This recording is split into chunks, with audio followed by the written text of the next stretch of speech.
Good morning guys, welcome to my channel the lost morning. दोस्तों, सबसे पहले तो जिन लोगों ने चैनल सब्सक्राइब नहीं किया है वो सभी लोग चैनल को सब्सक्राइब करें। और दोस्तों, उम्मीद करता हूँ कि आप अपने घरों पर सेफ हैं और इस कोरोना पैंडेमिक में आप सभी जितने भी नेसेसरी प्रिकॉशंस है वो ले रहे हैं। दोस्तों, आज हम जो है एक ऐसी कहानी लेकर आए हैं कि उस शख्स का आज बर्थडे है। आज 30/07, जी हाँ, उनका बर्थडे है। और जो स्लाइड मैंने अभी दिखाई है, खूबसूरत black Creta top model SF, तो आज उन्होंने ये गाड़ी खरीदी है जिसका नंबर है 30/07। तो आज उनका बर्थडे है 30/07, आज दिनांक है 30/07 और उन्होंने जो गाड़ी ली है उसका नंबर भी है 30/07। तो आपने देखा होगा उसका सनरूफ ओपन है, बहुत ही शानदार और बहुत ही सुंदर गाड़ी है। लेकिन इस सनरूफ तक पहुंचने के लिए उन्होंने जीवन में कितना संघर्ष किया है, आइए चलते हैं और देखते हैं उनके साथ कि उनकी जीवन के क्या संघर्ष रहे हैं और उन्होंने इस सनरूफ तक पहुंचने के लिए कितना स्ट्रगल किया है। तो मैं स्वागत करता हूं अपने साथ श्री जे.एस. चौहान जी। आपका बहुत बहुत स्वागत है श्री जे.एस. चौहान जी। तो सर्वप्रथम मैं आपको बहुत बहुत बधाई देता हूं आपके जन्मदिन के लिए, और आपने जो आज खूबसूरत गाड़ी खरीदी है उसके लिए आपको बहुत बहुत बधाई। तो श्री जे.एस. चौहान जी, आप अपने बारे में थोड़ा सा बताएं हमारे दर्शकों को। नमस्कार जी, नमस्कार दर्शकों। मेरा नाम जसवीर सिंह चौहान है और मैं जौनसार के एक छोटे से गांव लखवाड़ से बिलोंग करता हूं। और अभी मैं भारतीय स्टेट बैंक में शाखा प्रबंधक के पद पर ओखला ब्रांच में पदस्थ हूँ। धन्यवाद ललित जी, जो आपने मेरे को ये अपॉर्चुनिटी दी कि आप मेरी स्टोरी कवर करना चाहते हैं। तो मेरे लिए भी ये बहुत बड़ा प्राउड मोमेंट है कि आप मेरी स्टोरी कवर कर रहे हैं। I am feeling very privilege and very honoured. Thank you Lalit ji. आपका बहुत बहुत स्वागत है। तो चौहान जी, सर्वप्रथम ये बताइए कि आपने जो है जो बेसिक शिक्षा है और जो आपका माध्यम है, बेसिक शिक्षा जो आपकी 1वीं से 12वीं तक की शिक्षा है, वो आपने कहाँ से ग्रहण की? ललित जी, मेरा क्लास 1 से 12वीं तक की जो परीक्षा हुई है, जो मतलब एजुकेशन मेरी जो हुई है, वो मैंने सरकारी स्कूल से प्राप्त की है। और मेरी सारी स्कूलिंग वैसे हरबटपुर का जो मेरा एरिया है जहाँ बेसिकली हम रह रहे हैं अभी वर्तमान में, तो उसी के इर्द गिर्द मेरी सारी बेसिक शिक्षा हुई है। क्लास 1 से लेकर 12वीं तक और सारी सरकारी स्कूल माध्यम में ही हुई है। तो मैं आपसे सिर्फ एक चीज़ जानना चाहता हूँ कि स्कूलिंग का कितना रोल है, कि जो जैसे आपने 1वीं से 12वीं तक जो शिक्षा ग्रहण की है, तो उसका जो है पूरे जीवन पर क्या इम्पैक्ट पड़ता है? क्योंकि जैसा कि हिंदी माध्यम के छात्रों के साथ अधिकतर होता है कि उनका बेस जो है उतना स्ट्रॉन्ग नहीं होता है, और जिसके कारण उनको कॉलेज में और आगे फ्यूचर कॉम्पिटिटिव एग्जाम में बहुत काफ़ी दिक्कतों का सामना करना पड़ता है। तो आप मतलब कैसा महसूस करते हैं कि उस स्कूलिंग का और वो जो आपकी जो ग्रोइंग है उसका जो है फ्यूचर में कितना इम्पैक्ट पड़ता है? देखिए ललित जी, एजुकेशन का और आपका बेस का बहुत ज़्यादा योगदान रहता है आपके करियर के लिए, या आपके किसी भी चीज़ें किसी भी स्टेप होने के लिए। तो एजुकेशन तो मेरे हिसाब से वो बहुत बड़ा एक रोल रखता है कि हम आगे कहाँ तक जाएंगे, कैसे जाएंगे। मेरा जो बेसिक एजुकेशन, मैंने आपको पहले भी बताया कि मेरा बेसिक एजुकेशन जो है सरकारी स्कूल से ही हुई है। कक्षा 1 से लेकर हम 3 से हमने स्टार्ट किया है लिखने में। आज हम टैब वो लैपटॉप पे चला रहे हैं। तो इसलिए ये जर्नी एक अपने आप में बहुत ही अद्भुत जर्नी है। और इसके पीछे ऐसा नहीं है कि संघर्ष हमारा रहता है, लेकिन हम अपने माँ बाप अपने अभिभावकों को नहीं इसमें नकार सकते हैं, क्योंकि मेहनत एक्चुअली उनकी मेहनत ज़्यादा है हमारे पीछे। उन्होंने हमको इस लायक काबिल बनाया है कि हम आज जो भी जहाँ पहुँचे हैं, उन्होंने हमको पढ़ाया। सबसे बड़ी बात है कि एजुकेशन देना। सरकारी स्कूल से अगर आप बंदा जो जाता है कॉम्पिटिशन, तो अपने आप को थोड़ा अंडर कॉन्फिडेंस रहता है कि मैं थोड़ा उनके उसके अंदर कॉन्फिडेंस नहीं रहता है कि मैं बाहर जो बहुत सारे इंग्लिश मीडियम के लोग हैं या मेरे से बहुत ज़्यादा वो कहते हैं टैलेंटेड हैं, तो मुझे लगता है कि शायद मैं उनके साथ कम्पीट नहीं कर पाऊँगा। बट ऐसा नहीं है, मेरा मानना ऐसा नहीं है। अगर आपके अंदर क्षमता है, आपके अंदर डेडिकेशन है, तो आप किसी बड़े से बड़े एग्ज़ाम को भी आप कम्पीट कर सकते हो। तो बेसिक आपने जो कहा है कि स्कूलिंग का बहुत ज़्यादा रोल रहता है, आपके जो फ्यूचर में काफ़ी इम्पैक्ट पड़ता है, लेकिन आपने ये भी कहा है कि अगर आपके अंदर कैपेबिलिटी है तो जो गैप है कि आप चाहे किसी भी माध्यम से या किसी भी एरिया से आ रहे हो तो वो गैप आप कवर कर सकते हो बाय हार्ड वर्क। तो आई गेट इट। लेकिन एक चीज़ मैं और जानना चाहूँगा आपसे कि जैसे जो है 12th के बाद जो सबसे बड़ी दिक्कतों का सामना करना पड़ता है हिंदी माध्यम के छात्रों को कि वो अवेयरनेस नहीं है उनको, कि करियर की जो अवेयरनेस है वो नहीं है उनको। यही मालूम नहीं होता है कि किस फील्ड में उनको जाना है। बहुत सारे ऐसे एरियाज हैं, बहुत सारे ऐसे फील्ड हैं जिनके बारे में वो उनकी जानकारी नहीं रहती है। तो आपने क्या डिसाइड किया आफ्टर 12th? जो है आपके पास क्या ऑप्शन थे? आपको किसी ने गाइडेंस दिया कि आप ये करिए, या फिर जो है आपने जो है आपको वो गाइडेंस नहीं मिल पाया सीनियर से या फिर अपने रिलेटिव से, कजन से, माँ बाप से? तो आपने कैसे डिसाइड किया कि आपको आगे क्या करना है? मुझे बताना चाहूँगा कि देखिए हमारा एरिया ऐसा है कि हमारे अभिभावक भी इतने ज़्यादा पढ़े लिखे नहीं हैं, उनमें भी शिक्षा का अभाव है। तो बेसिकली क्या रहता है कि समाज में एक माहौल बनता है कि उनका बेटा वो कर रहा है, उनका बेटा वो कर रहा है। तो लेकिन मेरे अभिभावक ने तो चीज़ें यही कहा कि आगे जैसे 12th के बाद ग्रेजुएशन करना है। तो हमको किसी ने नहीं, मेरे को किसी ने नहीं बताया मेरे को आगे करना क्या है। बेसिकली अब मेरा भी ऐसा कोई रोड मैप नहीं था आगे क्या करना है। हम लोगों का एक छोटे परिवार से बिलोंग करते हैं, तो हम लोगों का यही रहता है कि सबसे जल्दी सरकारी नौकरी मिल जाए। बेसिकली हमारा सबसे पहला मोटो ये रहता है कि भैया सरकारी नौकरी मिल के हम अपने आत्मनिर्भर बने, अपने पाँव पे खड़े रहें। तो 12 के बाद मैंने ग्रेजुएशन के लिए गया, तो ग्रेजुएशन किया, किसी ने हमको बताया नहीं। BSc स्ट्रीम में मैंने एडमिशन लिया DAV PG कॉलेज में। तो DAV PG कॉलेज में एडमिशन के साथ फिर हमारे एक और हमने एक सुविधा ये थी कि हमको देहरादून रहना था, ठीक है ना। देहरादून का खर्चा हमको सहन करना था। तो माँ बाप इतने सक्षम नहीं थे, किसान है मेरे माँ बाप, लेकिन उन्होंने कहा कि ठीक है बेटा तुम जाइए, कोई बात नहीं, तुम पढ़ो। और जैसा कि उन्होंने जैसे भी संघर्ष किया उन्होंने हमको हमारे पीछे देहरादून भेजा। देहरादून में ये चांस मानिए कि हमको वहाँ पे एक डॉक्टर भीमराव अम्बेडकर हॉस्टल है हमारा कंडोली में, तो वहाँ हमको रहने के लिए मिल गया था। राशन पानी हमारा कर दिया था। वहाँ एक ऐसा अच्छा माहौल हमको मिल गया था पढ़ाई का। सारे ही हमारे क्षेत्र के लोग थे, सभी बेचारे गरीब परिवार के लोग थे, जैसे वो जो छात्रावास था वो हमारे जनजाति छात्रावास था। तो सभी लोग एक मतलब वहाँ पहुँच के लगता है कि हमें हमको करना है।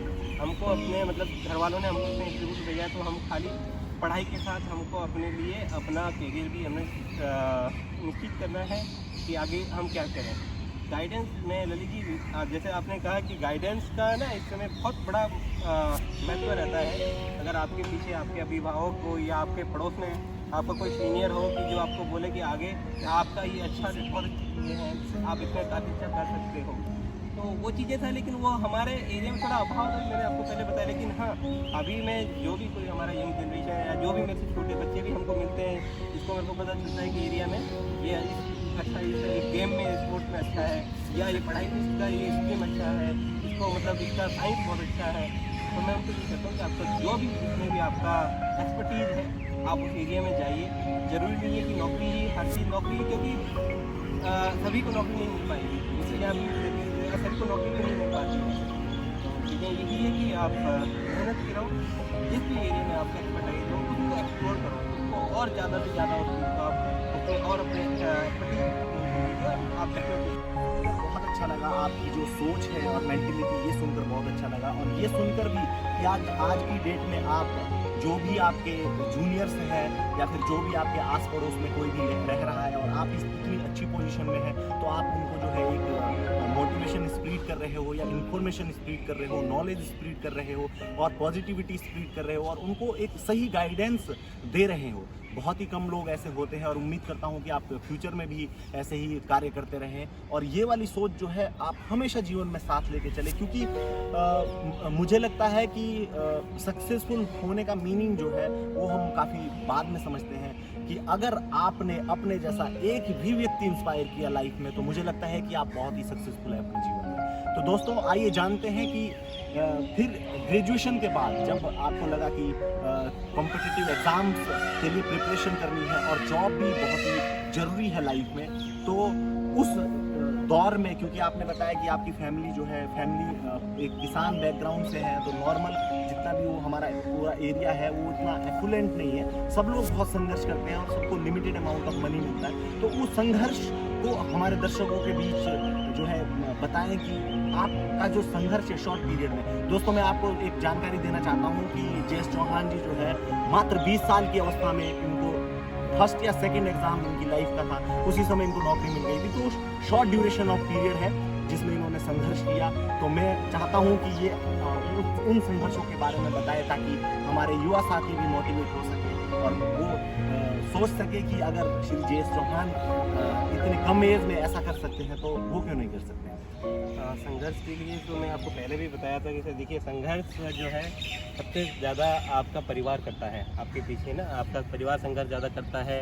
आपका जो माता पिता है संघर्ष उनका रहता है, मेहनत हमारी होती है। बेसिकली संघर्ष जो है स्ट्रगल उन लोगों ने किया है, हम लोगों ने मेहनत की है। एंड मेहनत के लिए मैं बताना चाहूँगा कि जैसे मैंने बताया था कि हम देहरादून में रह रहे थे, तो देहरादून में मतलब आपको पता है आम परिवार को सर्वाइव करना बहुत मुश्किल होता है। खर्चे होते हैं हमारे दिन के, डेली खर्चे भी होते हैं, महीने का आप रह रहे हो, राशन पानी हर चीज़ें रहता है।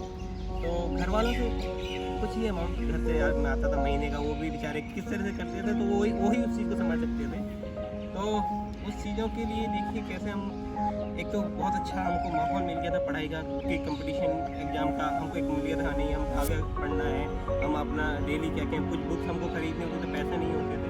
तो क्या रहता था कि हम पार्ट टाइम पढ़ाई के दौरान हमको कुछ थोड़ा एसटीडी वगैरह जो रहती थी पहले, अभी एसटीडी आपको शायद बंद ही हो गया, एसटीडी बुक उस टाइम एसटीडी बुक होते थे बहुत सारे, तो वहाँ पर एसटीडी बुक में बैठ के आपको महीने का 300 400 500 रुपये मिलते थे।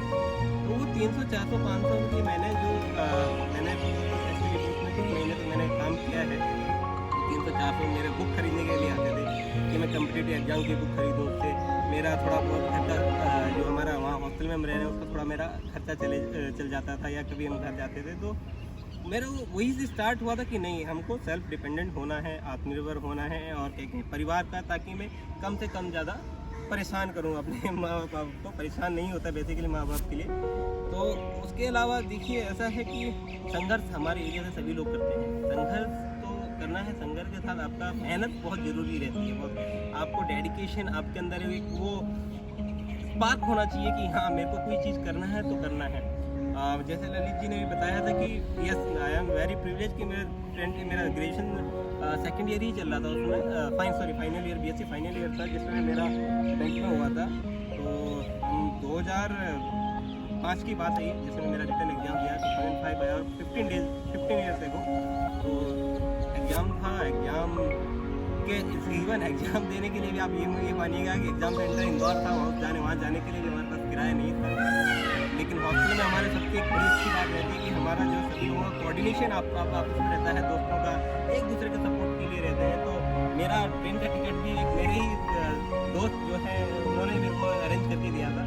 तो एग्ज़ाम दिए हैं और ऊपर वाले की दृष्टि से, ऊपर वाले की दया से, माँ बाप के संगत से हमारा एग्ज़ाम भी निकल गया और उसके बाद इंटरव्यू हो रहा है, तो इंटरव्यू भी हमारा बड़ा कॉन्फिडेंस हो गया। तो I got the job in 2005 itself, लेकिन ज्वाइनिंग मेरी मार्च 2006 में हुई है। तो संघर्ष का जो हम फिर वही चीज़ कहते हैं ललित जी, देखिए संघर्ष और मेहनत ये दोनों चीज़ें बहुत ज़रूरी है लाइफ में। और मेहनत के साथ आपके अंदर एक वो जो मैं कह रहा हूँ डेडिकेशन होना चाहिए, पैशन होना चाहिए, आपने कुछ करना है। बहुत ही मोटिवेशनल और बहुत ही इंस्पिरेशनल दोस्तों आप सभी लोगों के लिए कि मुझे नहीं लगता कि इंस्पिरेशन क्या होता है, मुझे एक स्टोरी में जो एक भावना में जो इमोशन में जो चीज़ महसूस होती है कि यार एक व्यक्ति जिस व्यक्ति ने जीवन को इतने करीब से देखा है, जिसने संघर्षों को इतने करीब से देखा है, वो जीवन में हमेशा उस आदर्शों तक और हमेशा जीवन में उस पॉजिटिविटी और उस नॉलेज के साथ जो है आगे बढ़ता रहेगा। मैं चाहता हूं कि आप इसी नॉलेज और उस चीज़ को कभी ना भूलें कि जो हमारा अस्तित्व है और जहां से हमने जिन संघर्षों से हम आगे आए हैं। तो आप मुझे लगता है कि आप सभी लोगों को इनकी जो जीवन के संघर्ष है उससे कुछ ना कुछ सीखने को जरूर मिला होगा।